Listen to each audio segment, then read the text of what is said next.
Hi brothers and sisters. Let's talk about devotion. Yeah, how to start devotion and what is devotion. Ano nga ba, bakit nga ba ginagawa natin to? So first, yun, gusto mo mag-devotion pero hindi mo alam kung paano gawin, kung paano makapag-umpisa. Paano nga ba mag-umpisa? Yes, ako ganyan din, yan din ang question ko sa sarili ko. Hindi ko alam kung paano makapag-start hanggang makatagpo ako ng books na sinusundan ko ngayon. Ayan siya. So, credit to him.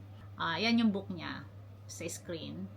And, yes, author is Wawa Jones.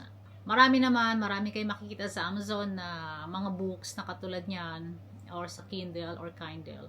And then, what is devotion? Ang aking pagkakaintindi sa devotion is pagdinilay-nilay para sa sarili at para mapalalim yung relasyon mo sa Diyos. Sa dictionary, ang pinaka-meaning niya is it's your love and loyalty or enthusiasm para sa isang tao or sa isang activity. So, ito naman ginagawa natin is devotion or sa ating religious observance or devotion for prayers or devotion to Him.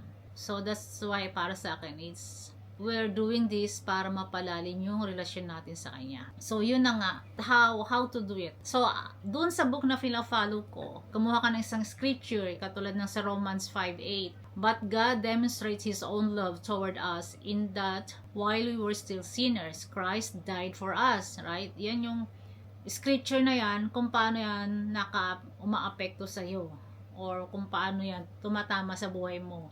And then, backupan mo ng isang story, maghanap ka ng isang story na magbabackup niyan. So, dito sa libro binabasa ko, yun, meron siyang backup story na galing din sa scripture, galing din sa Bible. And then, yung kasunod na structure niya is yung reflection. Anong reflection niya sa sarili mo? Paano nagre-reflect yun sa buhay mo? And then, ang kasunod is action step. Meron siya, anong dapat mong gawin? So, ang dapat mong gawin is go to your room, write a letter, like that. Write a letter to God, sabihin mo kung ano yung yung nangyayari sa buhay mo na akma doon sa binasa mong script. And then lastly is prayer. And hingi ka ng guidance. Yun yung pinaka-structure. Scripture, backup story, nagaling din sa scripture, and then action step, and then prayer. Yun yung guidelines. Kung gusto mong sundan muna yung book, sumunod ka muna sa books, or gumawa ka ng sarili mong journal. Ikaw mismo kukuha ng sarili mong scripture, kung ano yung mga scripture na nagkaroon talaga ng tama sa buhay mo, and then yung reflection nun sa sarili mo, kung ano yun sa'yo, and then prayer. So, hopefully, nakatulong, and sama-sama tayo mag-devotion. Sabay-sabay tayo. Thank you.